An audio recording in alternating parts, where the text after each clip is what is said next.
Now, practically, I did suggest that you spend some time considering ideas like how do you love something with the thinking center, or someone, or something from the thinking center, from the emotional center, from the moving center, from the instinctive center, from the sexual center. You can spend time considering all of these things.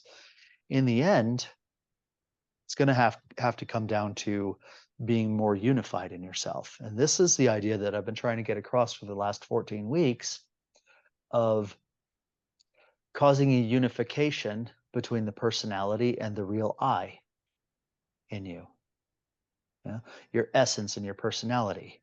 It's not that you get rid of your personality, it's that it grows up and then joins with your essence. That's when you can say I am. That's when you can legitimately claim to be an entity in the real sense of the word, singular, or maybe I should say individual. Before then, you're a nation or a team at best. Is whatever it is that you're doing, just ask yourself the question of whether you have love for it or not. Now, even if you're eating dinner, do you love that?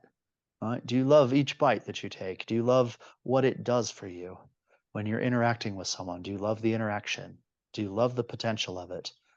All of this. And the reason why I recommend it is because two things. First of all, what it helps you to do is to identify A and B influences. I don't know if you've gotten that far in the videos, but influences in life, right? Influences like having to do your taxes or fill up the vehicle with fuel or whatnot, these kind of mundane things, versus living your life intentionally. Yeah. Wherever you put your attention, your love should be there with it. And if you can't love what you're doing, then it'll help you to identify what's real and what's not for you. And that goes to generating an astral body. You see, I would have to say actually this, that a lot of what we do today, we can thank the fourth way for.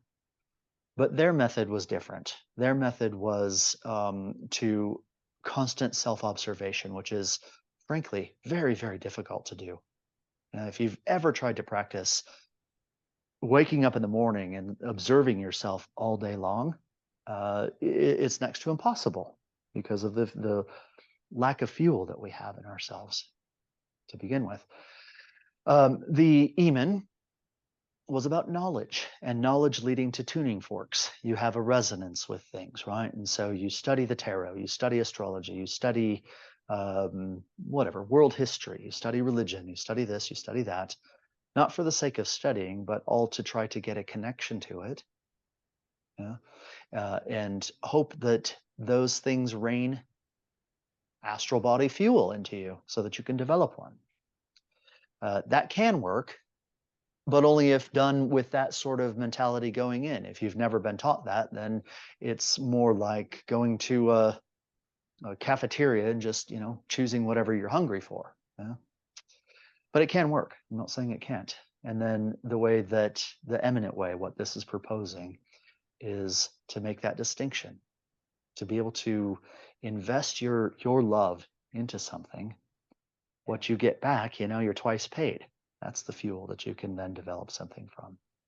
So in a lot of respects, I think it's easier. It's not hard to remember to do it, actually.